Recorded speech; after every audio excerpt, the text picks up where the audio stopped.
नमो रत्नत्रयाय। आदरणीय कल्याण मित्रहरू, वज्रयान बौद्ध शिक्षाको 210औं श्रृंखलामा यहाँहरू सबैलाई स्वागत गर्न चाहन्छु। म राजेन्द्रमान बज्राचार्य। दैनिक 6 बजेदेखि 7 बजेसम्म फेसबुक प्रत्यक्ष प्रसारणमा रहेको यस वज्रयान बौद्ध शिक्षा कार्यक्रमलाई कार्यक्रम पश्चात युट्युबमा अपलोड गर्ने गरिएको छ र 6 बजेदेखि 6:30 बजेसम्म नेपाली भाषामा र 6:30 देखि 7 बजेसम्म अंग्रेजी भाषामा प्रसारण हुने कुरा पनि यहाँहरूमा विदित नै छ। यसरी प्रसारण हुने यस वज्रयान बौद्ध शिक्षा कार्यक्रमलाई निरन्तर यहाँहरूको समक्ष विविध स्वरूपमा विश्लेषणात्मक व्याख्या गर्ने गरिएको कुरा यहाँहरूलाई विदित नै भएको कुरा हो र यही सन्दर्भमा निरन्तरता दिनको निमित्त आज पनि म यहाँहरू समक्ष आइपुगिसकेको छु र आजबाट यस वज्रयान बौद्ध शिक्षा कार्यक्रममा नाम संगीतिको व्याख्यालाई पनि प्रारम्भ गर्न गइरहेको छु र हामीले यसरी प्रसारण हुने आजबाट क्रमशः नाम संगीतिको व्याख्या विश्लेषण गर्ने भएको हुँदाखेरि यहाँहरूले अरूलाई पनि जानकारी गराइदिनु हुनेछ भन्ने आशा एवं विश्वासका साथ आजको कार्यक्रम प्रारम्भ गर्नेछु।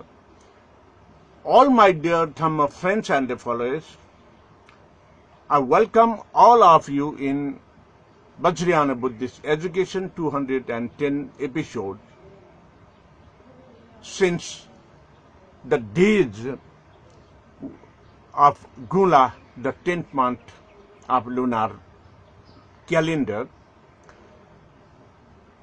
you are listening and elaborately about the Buddha Stotra, the recitation Buddhist verses. In this, from 6 to 6:30 will be broadcast live on Facebook in Nepali version and 6:30 to 7 in English version. From today, I'm going to explain you about the Nama Sangiti, and side by side I will describe you the other recitation process as well. So, first of all, I'd like to explain it in Nepali. आदरणीय कल्याण मित्रहरू, यहाँहरूलाई मैले धेरै पटक जानकारी गराइसकेको थिएँ। जब हामी नाम संगीतिको कुरा गर्छौं, नाम संगीतिका विविध पक्षहरूको बारेमा हामीले जानकारी लिनु अत्यावश्यक हुने गर्दछ र नाम संगीतिको जब हामी व्याख्या गर्छौं, नाम संगीतिको बारेमा सर्वप्रथम के हो भन्ने कुरा सार संक्षेपमा बुझ्नु अति जरुरी हुने गर्दछ। नाम संगीति यो महत्वपूर्ण रूपमा प्रज्ञा पारमिता सूत्रको सार संक्षेप हो, जसलाई प्रायले माया जाल सूत्रको सार संक्षेप भनेर पनि बुझ्ने गर्दछ। जब हामी नाम संगीति भनेर भन्छौं, नामाकरण गरिएको रूपको एउटा प्रतिबिम्ब भनेर पनि हामीले बुझ्न सक्छौं र मानव जीवनमा कुनै पनि भौतिक सामानहरूलाई वा भौतिक कुराहरूलाई नामाकरण गर्ने प्रचलन छ। त्यसरी नै नाम संगीति पनि एउटा कुनै पनि अमुक ज्ञानको सार संक्षेपलाई नामाकरण गरिएको छ। नाम संगीतिलाई हामी के भनेर बुझ्छौं भन्दाखेरि आर्य मञ्जुश्री नाम संगीति, आर्य संघ अर्थात शीलले सम्पन्न संघलाई हामी आर्य संघ भनेर भन्ने गर्दछौं र मञ्जुश्री नाम संगीति भनेपछि मञ्जुश्री जसको विविध नामाकरण भएको हामीले पाउँछौं। मञ्जुश्री, दीपंकर श्री ज्ञान, बागीश्वर, गुरु महामञ्जुश्री आदि इत्यादि नामबाट हामीले जानकारी पाउने गर्दछौं र यसरी हामीले प्राप्त गर्ने गरेको नाम संगीतिलाई जब हामीले बुझ्ने प्रयास गर्छौं, त्यसलाई महत्वपूर्ण रूपमा अक्षर अक्षरमा शब्द शब्दमा यदि बुझ्ने प्रयास गरियो र बुझ्न र बुझाउन सकियो भने वास्तवमा समग्रतामा यो सार संक्षेपमा प्रज्ञापारमितालाई हामीले बुझेको ठहर्दछ।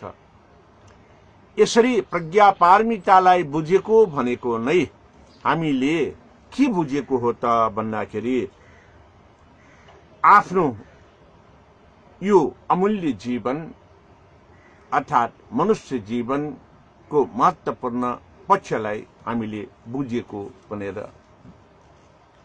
जान्नुपर्ने हुन्छ र नाम संगीति जब हामी बुझ्छौं, यो नाम संगीति पाठ गर्दाखेरि नाम संगीतिको प्रारम्भबाट हामीले पाठ गर्नु यो अति उत्तम हुने गर्दछ भने जब हामी नाम संगीतिको जने व्याख्या विश्लेषण गरेर बुझ्ने प्रयास गर्छौं, यो नाम संगीतिको पछिल्लो भागबाट यदि बुझ्ने प्रयास गरियो भने यसले हामीमा महत्वपूर्ण रूपमा बुझ्न सक्षम हुन्छ भन्ने मेरो आफ्नो धारणा रहेको छ।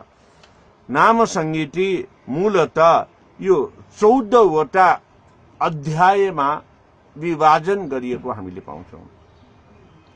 यसरी 14 वटा अध्यायमा विभाजन गरिएको नाम संगीतिको सबैभन्दा पछाडि हामीले के पाउँछ त भनेर भन्दाखेरि यो नाम संगीतिको सबैभन्दा पछाडि हामीले पाउँछौं इति उपसंहार गाथा पञ्च भनेर लेखेको पाउँछौं। हामीले कुनै पनि निबन्ध लेख्दाखेरि, कुनै पनि पुस्तक लेख्दाखेरि अन्तमा हामी के लेख्छौं? सार अथवा सारांश भनेर लेख्ने गर्छौं। हो, त्यसरी नै नाम संगीतिको सबैभन्दा अन्तमा यो इति उपसंहार गाथा पञ्च भनेर उल्लेख गरेको छ। इति उपसंहार यो नाम संगीतिको सार संक्षेप अन्तमा लेखिएको गाथा पञ्च भनेपछि 5 वटा हरफमा यसलाई प्रतिबिम्बित गर्न खोजिएको पाउँछौं र यो उपसंहार गाथाको पछाडि पनि केही कुराहरू हामीले पाउन सक्छौं। त्यो के त भन्दाखेरि आर्य मायाजाल 16 सहस्राधिकान्त महायोग तन्त्रात पाति समाधि जाल सटलात भगवान तथागत श्री शाक्य मुनि ना भाषिता भगवतो मञ्जुश्री ज्ञान सप्तो स्य परमार्थ नाम संगीति परिसमाप्ता भनेर उल्लेख गरेको पाउँछौं। यो भन्दा पनि अन्तमा अझै जन एउटा वाक्य जसलाई म मन्त्र वाक्य भनेर भन्न रुचाउँछु र यो मन्त्र वाक्य के भन्दाखेरि ए धर्मा एतु प्रभाव एतु तेषां तथागत एव दत्तेषाञ्च यो निरोधन एवं वादी महाश्रवण। अर्थात यो गाथाले के देखाउँछ त भन्दाखेरि जसरी प्रज्ञा पारमिताको अन्तमा यही ए धर्मा हेतु प्रभा भन्ने गाथा उल्लेख गरेर सार संक्षेपमा प्रज्ञा पारमिताको जानकारी दिन राखिएको छ र यो धर्म के त भन्दाखेरि हेतु प्रभावको प्रतिफल हो भनेर प्रतिबिम्ब गर्न राखिएको कुरा यहाँलाई जानकारी गराउन चाहन्छु। तसर्थ यो नाम संगीति पनि हेतु प्रभाव अर्थात हेतु फलको परिणामको जानकारी दिने प्रज्ञा पारमिता बौद्ध धर्मको मुख्य ग्रन्थ नवसूत्र ग्रन्थको महत्वपूर्ण ग्रन्थ जुन प्रज्ञा पारमितालाई हामीले धर्मको स्वरूपमा प्रत्येक महाविहारमा प्रतिबिम्बित गर्ने गरेको पाउँछौं।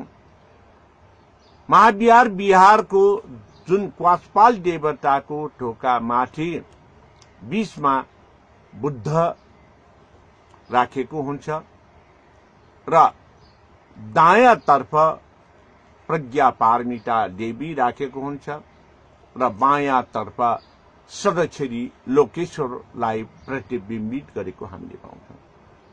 यसरी बुद्ध धर्म र संघको प्रतीकमा हामीले यसरी त्रिरत्नलाई प्रतिबिम्बित गरेको महाविहारहरूको प्रतिबिम्बमा प्रज्ञा पारमिता देवी दायाँतर्फ जो चाहिँ पहेँलो वरणमा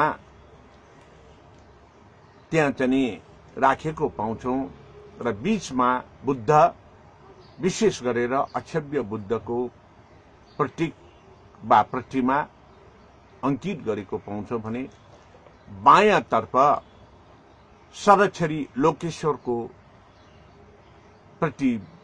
मूर्तिको प्रतिबिम्बित गरेको पाउँछौं। यसले पनि एउटा महत्वपूर्ण रूपमा बुद्ध धर्म र संघ त्रिरत्नको महत्व र संयोग र संयोजनलाई प्रतिबिम्बित गरेको पाउँछ। हो आदरणीय कल्याण मित्रहरू, यसरी प्रज्ञा पारमिता देवीको मूर्ति सृजना गरेर प्रज्ञा पारमिता ग्रन्थलाई सूत्रलाई महत्वपूर्ण रूपमा आदर भाव मात्र नभइकन जानकारी दिन खोजिएको हामीले पाउँछौं। र अब यो चाहिँ अन्तिम गाथा जुन मैले चाहिँ पढे आर्य मायाजाल षोडश सहस्रिका महायोग तन्त्रातिपाति समाधि जाल भनेर यो उपसंहारको रूपमा रहेको नाम संगीति यो के हो त? हामीले बुझ्दाखेरि उपसंहार सारांश नै हो। यो सारांश भनेको के त भनेर भन्दाखेरि भगवान महामञ्जुश्रीको ज्ञान सत्व, महामञ्जुश्री बोधिसत्वको ज्ञान परमार्थ ज्ञान हो र परमार्थ ज्ञान भनेको नाम संगीतिको ज्ञान हो भनेर शाक्यमुनि बुद्धले आफैले धर्म देशना गर्नु भएको हो भनेर यो आज्ञाका साथ यो नाम संगीतिको उपसंहारमा उल्लेख भएको हामीले पाउँछौं। यसले के जनाउँछ त भन्दाखेरि शाक्यमुनि बुद्धले धर्म देशना गरिएको भए तापनि यो नाम संगीति भनेको सबैले पालना गर्नुपर्ने, सबैले अभ्यास गर्नुपर्ने महत्वपूर्ण ज्ञान हो भनेर हामीले बुझ्नु पर्दछ। यस महत्वपूर्ण ज्ञानमा के भनेर हामीले बुझ्न सक्छौं भन्दाखेरि जब हामी यो नाम संगीतिको कुरा गर्छौं, नाम संगीतिले नाम रूपको विविध पक्षमा व्याख्या विश्लेषण गर्ने गरेको पाउँछौं। नाम संगीतिले विविध रूपमा व्याख्या विश्लेषण मात्र होइन, नाम संगीतिले नाम रूपमा प्रतिबिम्बित गरेर त्यसको अभ्यासको निमित्त यसले अकारादि एकारादि र रकारादि ककारादि ककारादि अकारादि र एकारादिको ज्ञान अर्थात भावल साउन्ड र कन्सोनेन्ट साउन्ड को हामीलाई ज्ञान दिन खोजेको पाउँछौं।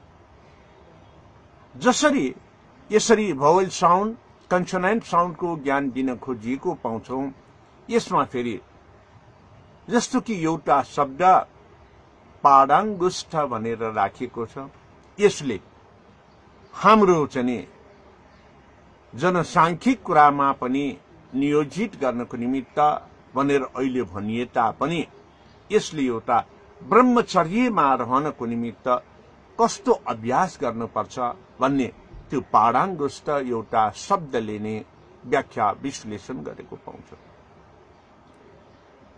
त्यसै गरेर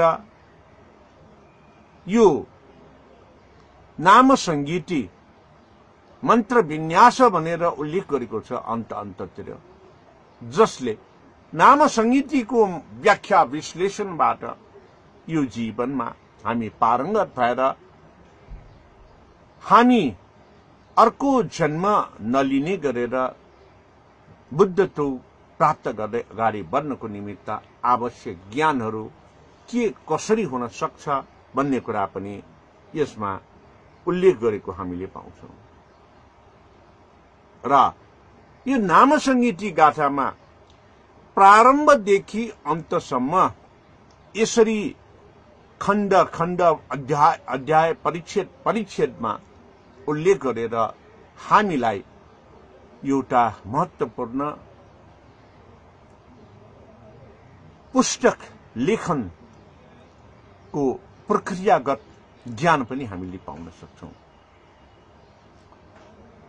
अहिलेको अत्याधुनिक लेखन शैली भन्दा पनि महत्त्वपूर्ण रूपमा लेखन शैलीलाई अत्याधुनिक र अति व्यवस्थापूर्वक लेखन शैली प्रतिबिम्बित गरिएको यो नाम संगीति गाथालाई हामीले प्रारम्भदेखि अन्तसम्म छुट्याइएका परिच्छेदहरूलाई हामीले अनुसरण गर्न सक्यौं भने यसले कुनै पनि साहित्यिक रचनामा हामी पूर्ण सफल हुन सक्छौं भन्ने कुरा पनि यहाँहरुमा जानकारी गराउन चाहन्छौं।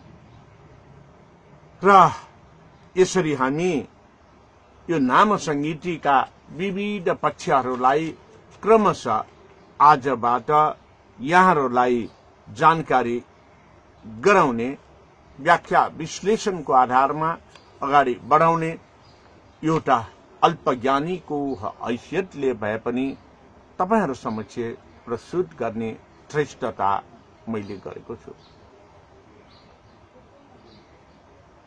आदरणीय कल्याण मित्रहरू, यहाँहरूले कति यसलाई सहज रूपमा लिनुहुनेछ, कति यसलाई तपाईहरुले असहज महसुस गर्नुहुनेछ, त्यो आफ्नो दृष्टि र दृष्टिकोणको आधारमा सम्यक दृष्टिमा पार पर्ने कुरा हो। र नाम संगीतिको प्रारम्भमा ओम नमो श्री महामञ्जुनाथाय भनेर उल्लेख गरेको पाउँछौं। यसरी नाम संगीतिको प्रारम्भमा नाम संगीति 5 वटा अक्षरको संयोजन, जसलाई आर्य महामञ्जुश्री नाम संगीति भनेर भन्यो भने यो आर्य महामञ्जुश्री नाम संगीतिले नै सम्पूर्ण रूपमा जानकारी दिए झैं यसले एउटा ओम नमो श्री महामञ्जुनाथाय भनेर हामीले जब भन्छौं, ओ भनेको तपाईले एकपल्ट उच्चारण गरेर हेर्नुस् त, ओ पेट नफारेको ओ, पेट नफारेको ब जोको माथि चन्द्रबिन्दु राखेको अक्षरलाई तपाईले उच्चारण गर्नुस् त, हूँ भनेर उच्चारण गर्छौं। यही ओलाई लामोसम्म तपाईले उच्चारण गर्नुहोस् त जसरी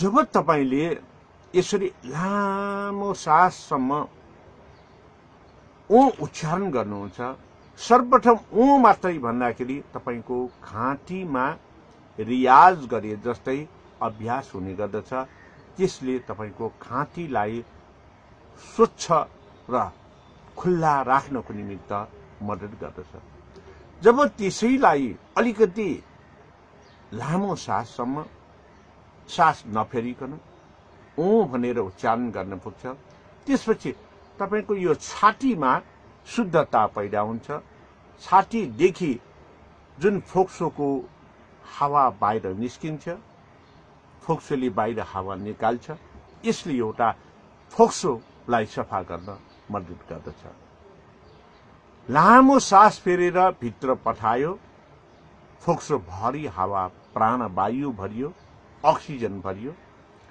त्यसपछि लामो सासमा एकै सासमा ओ शब्दको उच्चारण गरेपछि तपाईले आफ्नो शरीरभित्र रहेको रगतलाई शुद्धिकरण गरिसकेपछि बाहिर निकाल्ने कार्बन डाइअक्साइड हावालाई दूषित हावालाई तपाईले बाहिर प्रस्फुटन गर्नुपर्छ जसको कारणले अहिले आजको समयमा पेन्डेमिक भनिएको महामारी कोरोना भाइरस फोक्सोभित्र संक्रमण हुन्छ घाँटीमा 4 दिनसम्म रहने गर्दछ जसको कारणले फोक्सोभित्र निमोनियाको संकेत हुन्छ र श्वास प्रश्वासमा अवरुद्ध भएर शरीरमा अक्सिजनको मात्रा कम हुने गर्दछ जब शरीरमा अक्सिजनको मात्रा कम हुने गर्दछ त्यसपछि त्यो व्यक्तिको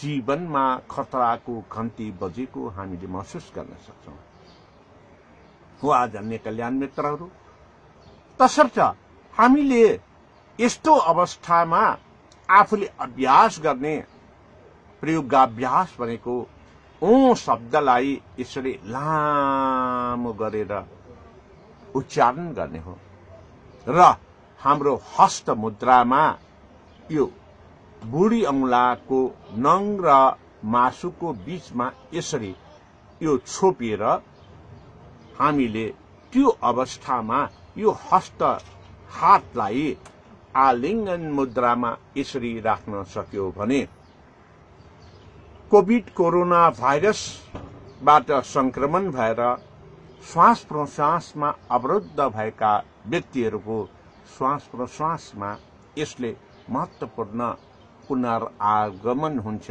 र श्वास फेर्नको निमित्त सहजीकरण हुने गर्दछ तसर्थ जब यसरी हामी व्याख्या विश्लेषणमा नाम संगीतिलाई गर्दै जानेछौ तब तपाईले सम्झनु हुनेछ नाम संगीति भनेको यो स्वास्थ्य र स्वास्थ्यसँग सम्बन्धित गाथा हो र सूत्र हो जब तपाईले यो नाम संगीतिमा अ आ इ ई उ ऊ ए ऐ ओ औ भन्ने अक्षरलाई त्यहाँ बोध गराउन खोजिएको अवस्थामा तपाईसम्म पुग्नेछ त्यो बेलामा व्याकरणमा कसरी भावेल साउन्डलाई उच्चारण गर्ने भावेल साउन्ड बिना अर्थात यो चाहिँ हाम्रो स्वराक्षर बिना कुनै पनि अक्षर पूरा हुँदैन भन्ने कुरा ज्ञान हुन्छ यो भनेको के त भन्दाखेरि साहित्यिक संरचना वा शब्द ज्ञानमा व्याकरणमा भावेल साउन्ड अर्थात स्वराक्षरको महत्वलाई बुझाउने गरेको पाउँछौं तसर्थ यो क्रमशः यसरी नै आज 9औं दिन गुलाको 9औं दिनबाट केही समय अन्य बौद्ध स्तोत्रलाई व्याख्या विश्लेषण गर्दै पूर्ण समय यसरी नै नाम संगीतिलाई दैनिक रूपमा नै निरन्तरता दिने प्रयासमा रहेको छु र नाम संगीतिमा ओको उच्चारणलाई मैले अघि उच्चारण गरेर देखाएँ अनि त्यसपछि ओ पछि नमो नमो भनेको नमस्कार।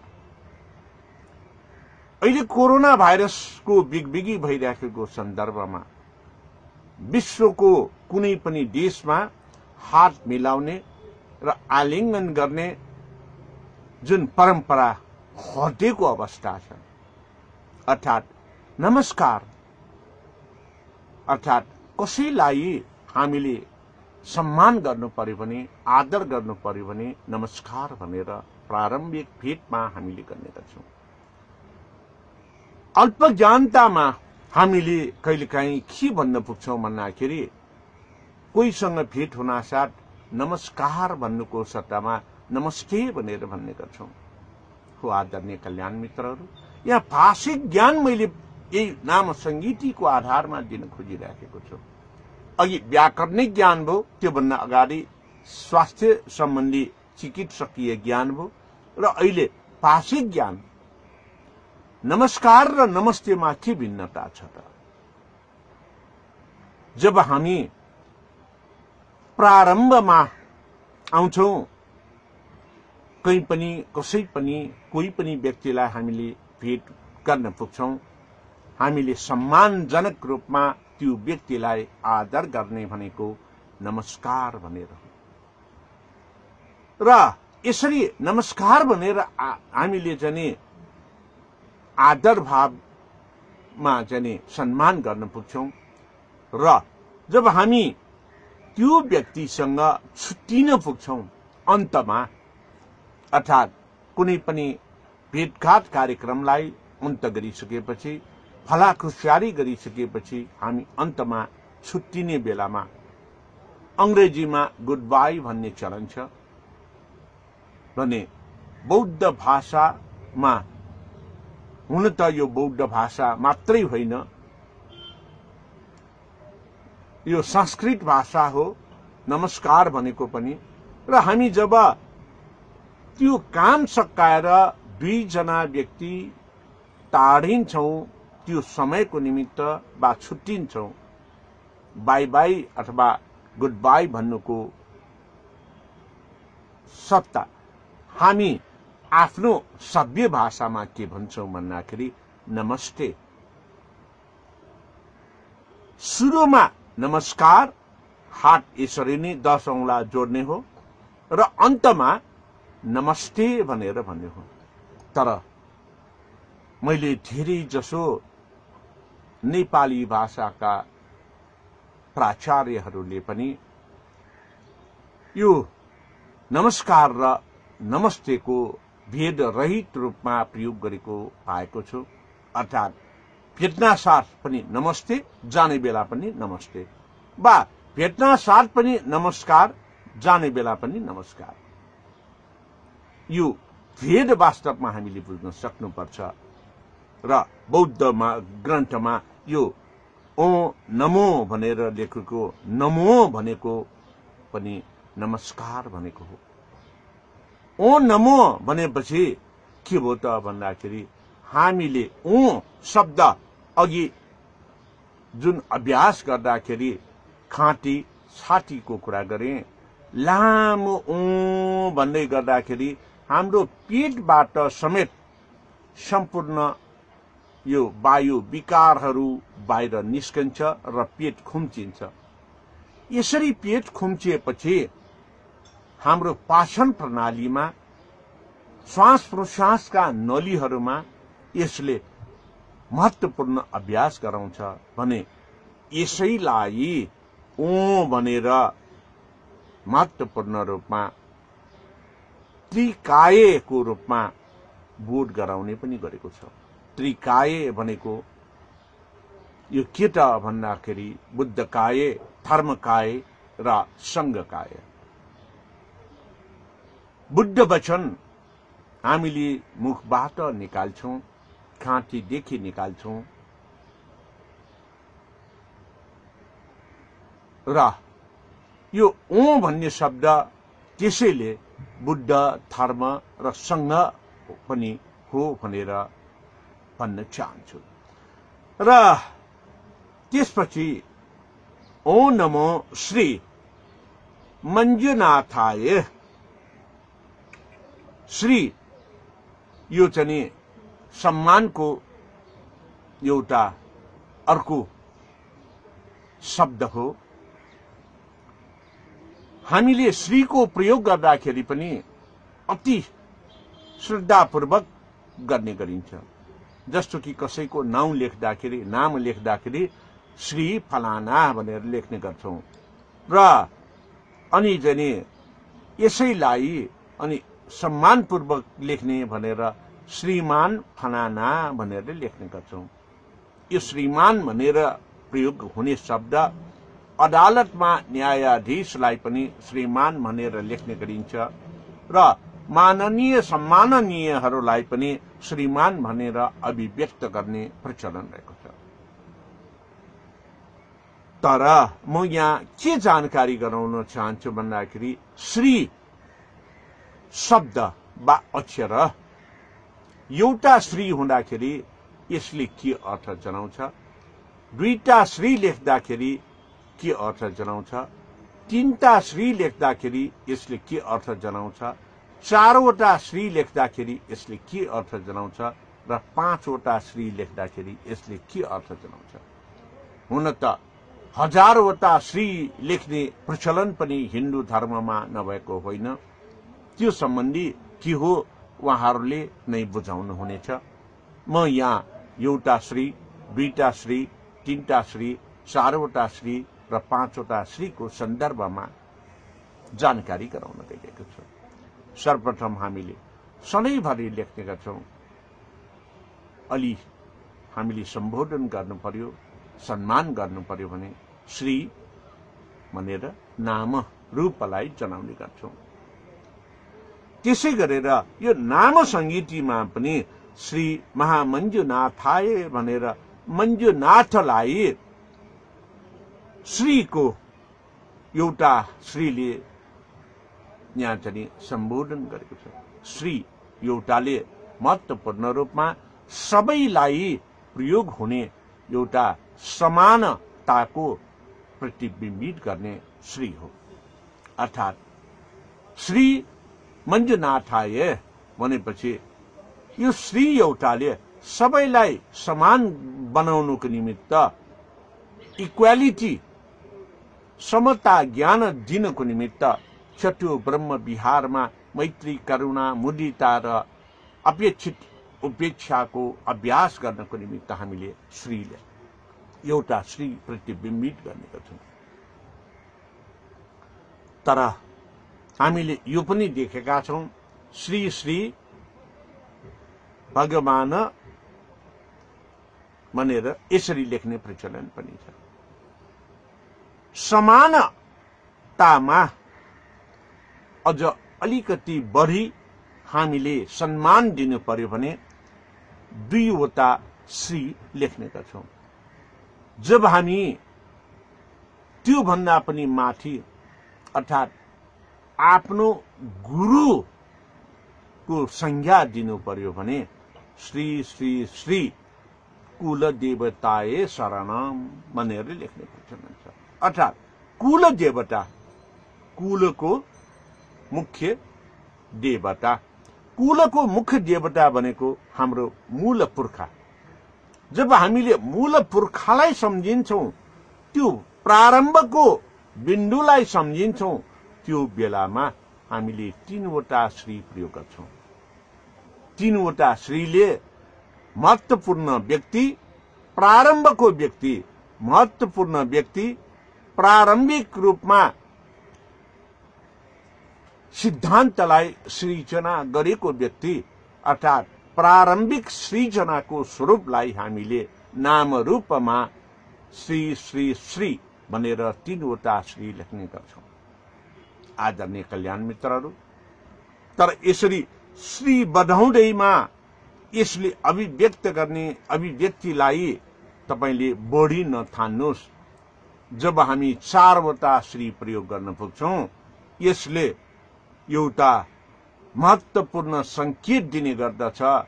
त्यो 4वटा श्रीले संकेत गर्ने महत्त्वपूर्ण संकेत भनेको के भन्दाखेरि हामीले सम्मानपूर्वक कुनै पनि आफूलाई नरुचाउने व्यक्तिलाई प्रतिबिम्बित गर्नु पर्यो भने हामीले 4वटा श्री प्रयोग गर्छौं। अर्थात् शत्रुको परिचय गराउनको निमित्त हामीले 4वटा श्री प्रयोग गर्छौं।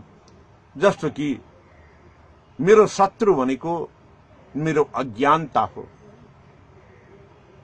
मेरो अज्ञानतालाई मैले प्रतिबिम्बित गर्नु पर्यो भने त्यो मार हो, जुन मारको कारणले हामीलाई दुखी तुल्याउँछ, चाहे त्यो आन्तरिक मार होस् वा बाह्य मार होस्। त्यसकारणले जब हामीले यो 4वटा श्री कसै कुनै व्यक्तिमाथि प्रयोग गर्छौं भने त्यो मेरो शत्रु हो, त्यो मेरो लागि बाधक हो, त्यो मेरो निमित्त मलाई नचाहने व्यक्ति हो भनेर परिचय दिलाउनको निमित्त 4वटा श्री प्रयोग गर्छौं।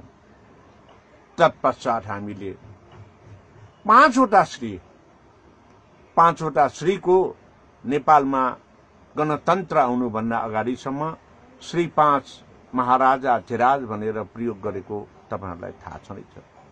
यो 5वटा श्रीले प्रतिबिम्बित गर्ने भनेको वास्तविक रूपमा यो कुनै राजा महाराजाको निमित्त नभइकन 5वटा श्री भनेको महत्त्वपूर्ण रूपमा जीवन र जीवनको प्रयोगात्मक अभ्यासमा पंच तत्वको प्रतीकलाई प्रतिबिम्बित गरेर पंच इन्द्रियलाई अगाडि सार्न सक्ने, पंच कर्मको अभ्यासमा महत्त्वपूर्ण ज्ञान भएको व्यक्तिलाई बोधिसत्वचर्याबाट पनि पार गरिसकेको तथागत बोधिसत्वलाई प्रयोग गर्ने शब्दमा श्री 5वटा रहने गर्दछ। यहाँहरूलाई थाहा नै छ, जब बुद्ध शासनको कुरा गर्छौं, बुद्ध शासनमा पनि राजा महाराजा थिए। ती राजा महाराजाहरू भनेका बोधिसत्वको सम्पूर्ण ज्ञानले अग्रसर भएको, अभ्यास भएका व्यक्तिहरू नै थिए। हो आदरणीय दर्शकवृन्द, आजलाई नाम संगीतिको प्रारम्भ र नाम संगीतिको सार संक्षेपलाई मैले यसरी जानकारी गरेँ र पहिलो वाक्य ओ नमो श्री मञ्जुनाथाय मा ओ नमो श्री सम्मको व्याख्यालाई आजको नेपाली भाषामा व्याख्या गरेँ र यसैलाई निरन्तरता रूपमा क्रमशः नसकुन्जेल जाने प्रयासमा रहने छु भन्दै आजको नेपाली भाषाको प्रसारणलाई यही अन्त गर्न चाहन्छु र अब हुने अंग्रेजी भाषाको प्रसारणमा पनि यहाँहरूको सक्रिय सहभागिता र यो महत्त्वपूर्ण ज्ञानहरू अक्षर अक्षरलाई व्याख्या विश्लेषण गरेर जाने हुँदाखेरि तपाईले पुण्य कमाउनको निमित्त र पुण्य फलले अरूलाई पनि सबैलाई सक्षम बनाउनको निमित्त अज्ञानताको ज्ञान अज्ञानीलाई जुन चाहिँ अज्ञानता हटाएर ज्ञानी बनाउनको निमित्त तपाईले शेयर गरेर अरूलाई पनि जानकारी गराउनु हुनेछ भन्ने आशा एवं विश्वासका साथ नेपाली भाषाबाट बिदा हुन चाहन्छु। भवतु सर्वमङ्गलम्। My dear Dhamma friends and followers, I again welcome all of you in 210 episode of Vajrayana Buddhist Education. From today, few minutes I will separate to describe other Buddhist recitation process. But I will explain most time to elaborately discuss, give teachings about the Nama Sangiti process. Nama the name Sangiti means melodious voice. When we join two words, Nama and Sangiti, it makes a good result to educate the laymen along with the scholars as well. When we used to recite Nama Sangiti, we must recite from the front line. Om Namo Manju Nama Manju Om Namo Sri Manjunathaye. Then it will close the last sentence. E Dharma Hetu Prabha. Nama Sangiti composition of Buddhist recitation process is so right and so systematically composed, which gives levels of knowledge to acquire, to understand, to eliminate the sins and the sufferings. When we memorize Nama Sangiti in comprehensive, Nama Sangiti gives us complete package of knowledge about the Buddha and Buddhism. We know that the last sentence, E Dharma Hetu Prabha, the last sentence is full text of the Prajna Paramita. The last sentence provides us the complete knowledge to have Buddha knowledge and Buddha nature. The last sentence, E Dharma Hetu Prabha, provides us why we are reborn. Because we born means we are ready to face the sufferings. When we born, it's the miserable, in the miserable world we are facing continuously until our death to the sufferings. So, Nama Sangiti concludes the Chatu Arya Satya's main knowledge. Dukkha Satya, Dukkha Nirodha Satya, we will get complete knowledge about the Chatu Arya Satya. When we recite the Nama Sangiti from front line to the end, we will get how to respect our ancestors, our teachers. In stepwise level of the Nam Sangiti, we understand how to pronounce the words in real pronunciation vocabularies and phonetics. Nama Sangiti recitation also teaches us naturally how to cure our life from sufferings of various diseases and illness.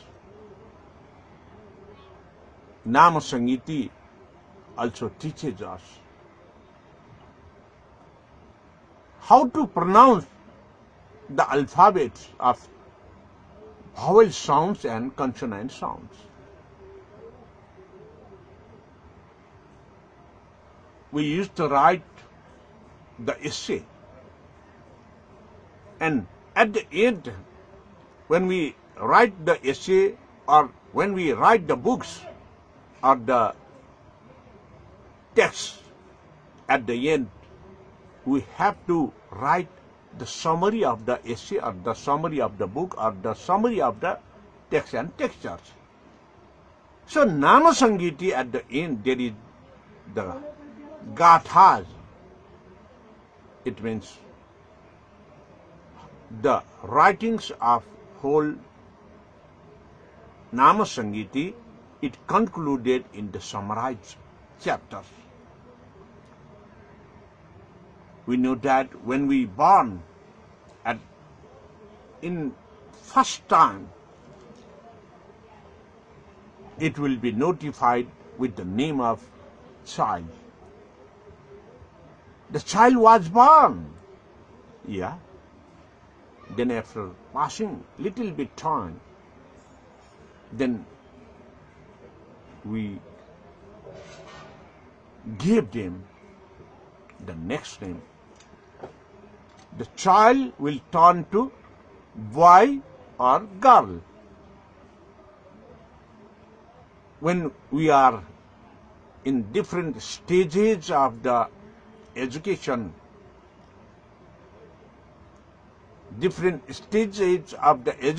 means Buddhist ordination, initiation, and different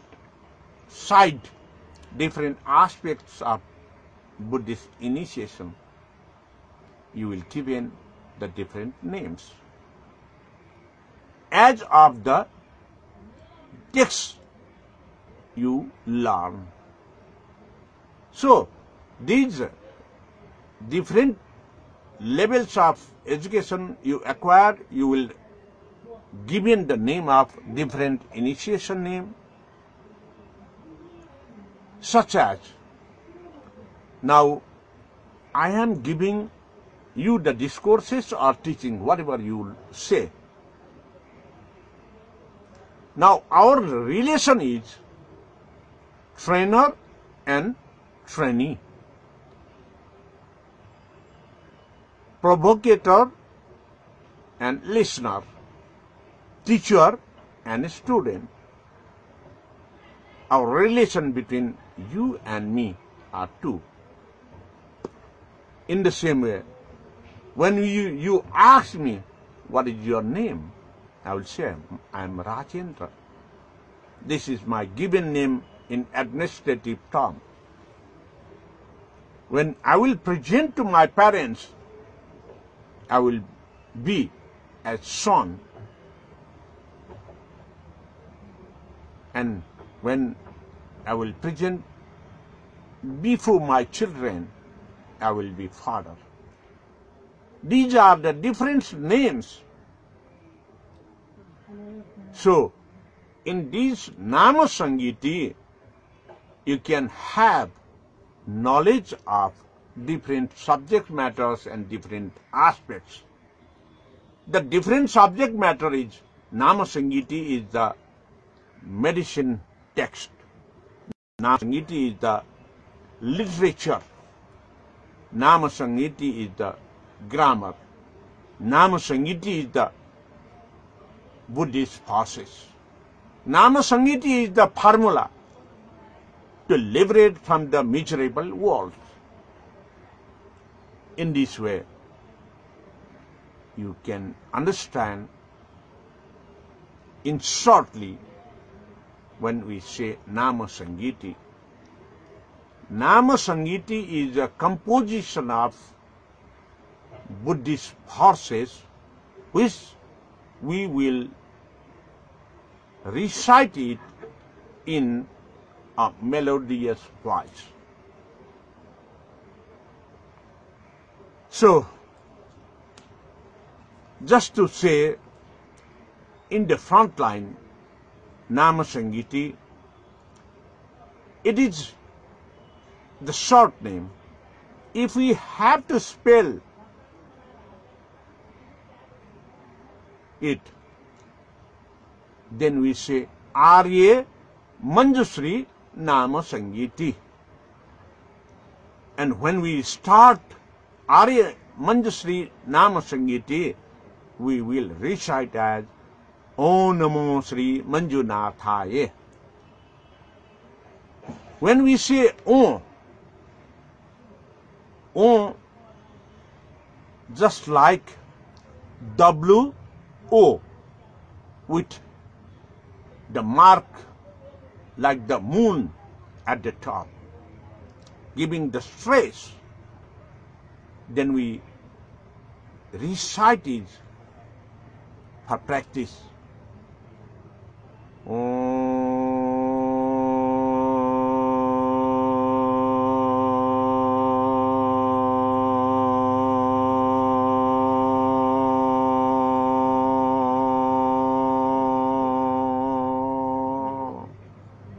How long you can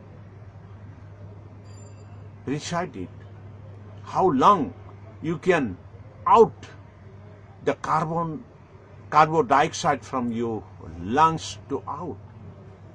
It gives medicinal value, medicinal practice for your health. When we do the recitation very short, like this, then it affects our throat area inside. It just outed the coughs from the throat. When little bit we recite in long, like this, then the lungs will squeeze and the air, polluted air will be out. When the word recite very long, just prior I have shown you, at that time, the polluted air inside our stomach that will comes out from our body.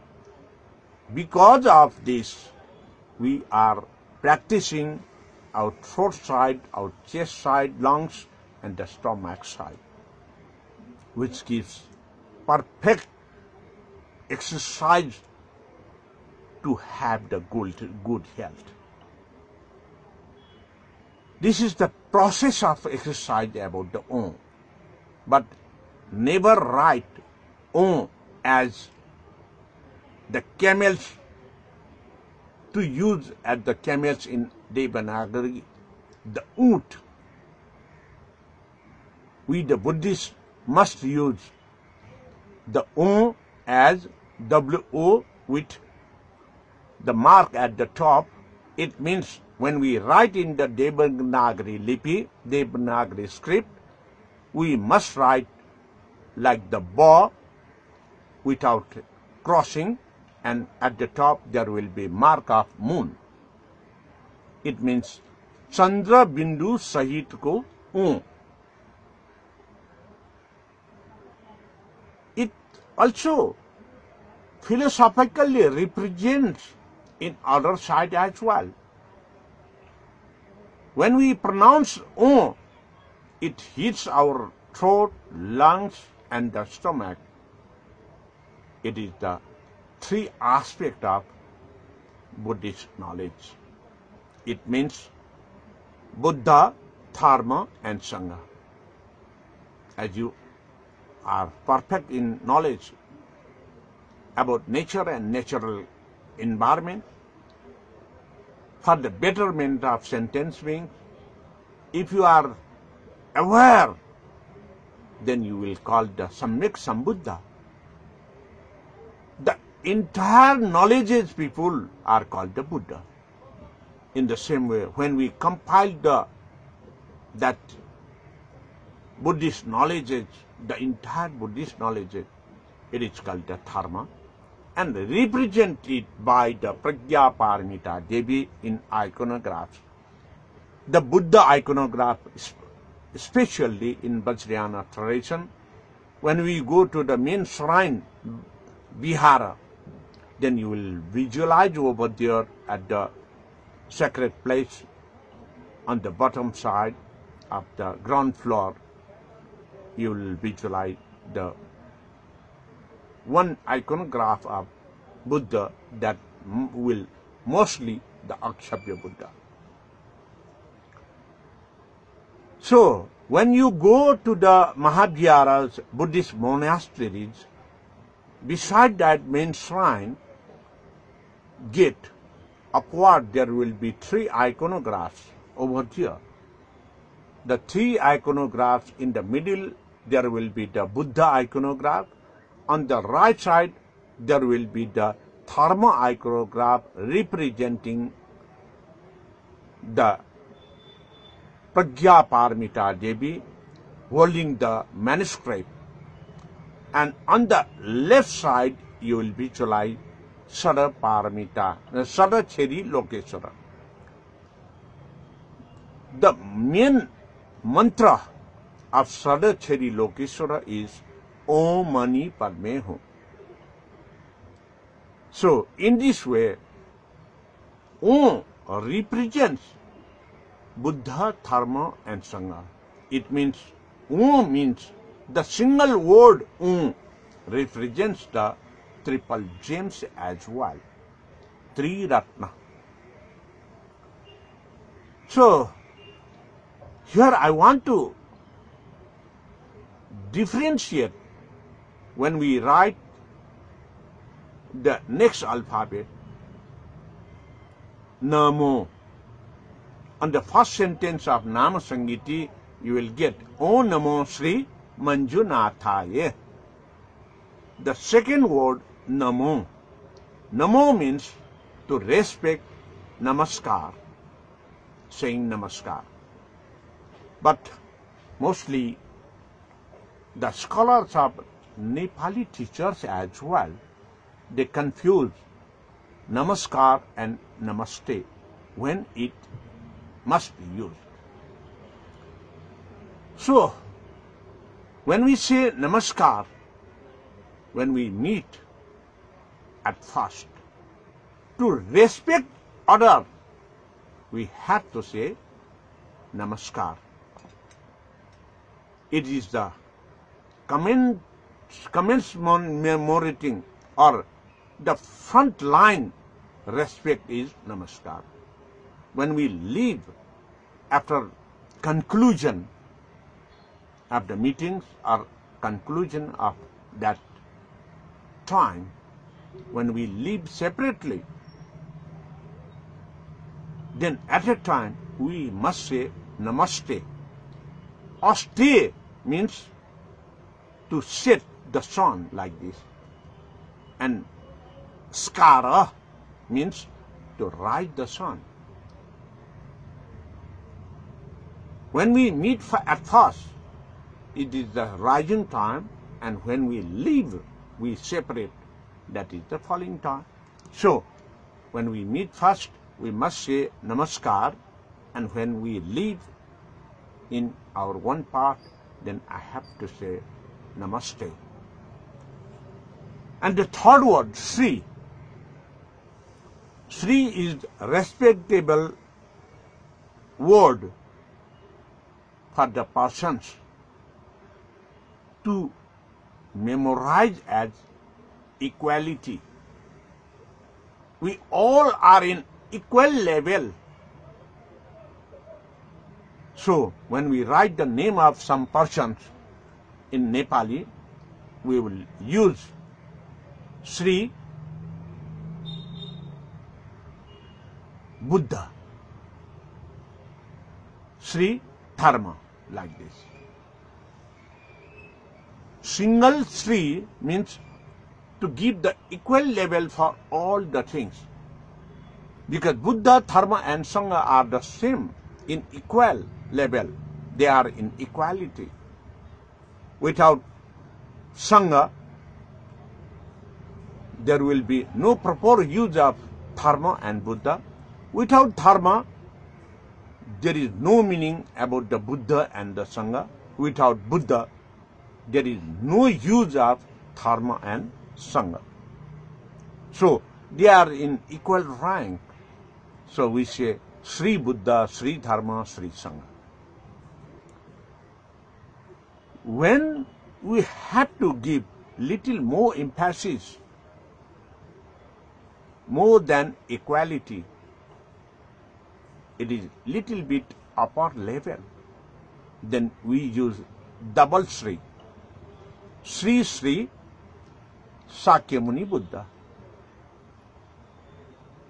In this way. And we use 3 Sris, 3 alphabet of Sri for something, somebody. That is most respectable. Just like Sri Sri Sri Kula Devataye Saranam. It means we are those respecting to the Kula Devata. Kula Devata means our ancestors, whom are the propounder of me. I respect the propounder, founder of my generation. That is Kula Devata, and I use Sri Sri Sri Kula Devataye Saranam in this way. But don't ambitious to write more Sris, because when we write 4 Sris, then it indicates that after 4 Sri, what name is representing after that 4 Sri, that person is your enemy. To identify to others the enemy's name, then you write Sri Sri Sri Sri, 4 Sri, and the name of your enemy. Then automatically the other persons will understand that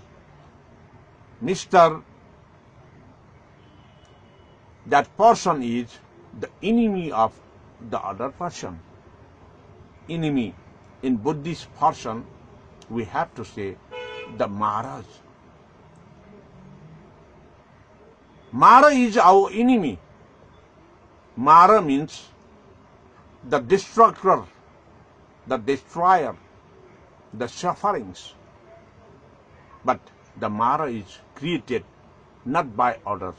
Mara is because of creation, because of our ignorance, because of our ambition. So, if I am selfish, then others will treat me from outside. Mr. Rajendra is my enemy. When we hit others, torture others, because of hit and torture to others, when I stay in alone and I memorize the actions, why I hit it to others, I torture to others, at a time, my inner heart will be some disturbance. When I feel my inner heart is disturbance, that is the disturbance in my mind. Why it is created? From how? When? Because of my ambition, because of my aggressiveness, because of my greediness, maybe because of my ignorance and my bad habits, I give torture to others. But when I will be in alone, my mind will be disturbed. That is the internal Mara. So, when we say like this, define for the Maras, it means the Maras means the sufferings, either from inner heart or from the outside. So, to represent the Maras, the enemies, we used to write 4 Sris. Sri, Sri, Sri, Sri, like this. And it is commonly practicable before Nepal is being republic, when Nepal is the state of the kingdom, at a time, Sri Pancha we use for the kings. It means in Buddhist text and texture also, we mostly use 5 Sris for the most venerable, reverend persons. The Siddhacharya Gurus, we used to write 5 Sris actually. So my dear Dhamma friends and the followers, I will conclude today's program, Vajrayana Buddhist Education 210 episode from here for today. I will continue tomorrow as well on the topic, on the recitation parts of Nama Sangiti, in this way, word by word, defining very depth explanation with examples I will give you to define the Nama Sangiti, because Nama Sangiti is the gist summary of Pragya Paramita. Though it was said, it is the gist of the Maya Jala Tantra. So, tomorrow also we will meet at 6 p.m. till 7 p.m. little bit plus minus 1 hour. Elaborately discussion, elaborately teaching about the Buddhist recitation process will continue tomorrow as well. Please share it, because it is most valuable teachings, maybe to aware in the Buddhism. Because we must understand the diversified knowledge, depth knowledge, elaborate knowledge, the words used in the Buddhist texts and textures, recitation, parts, and the sutras.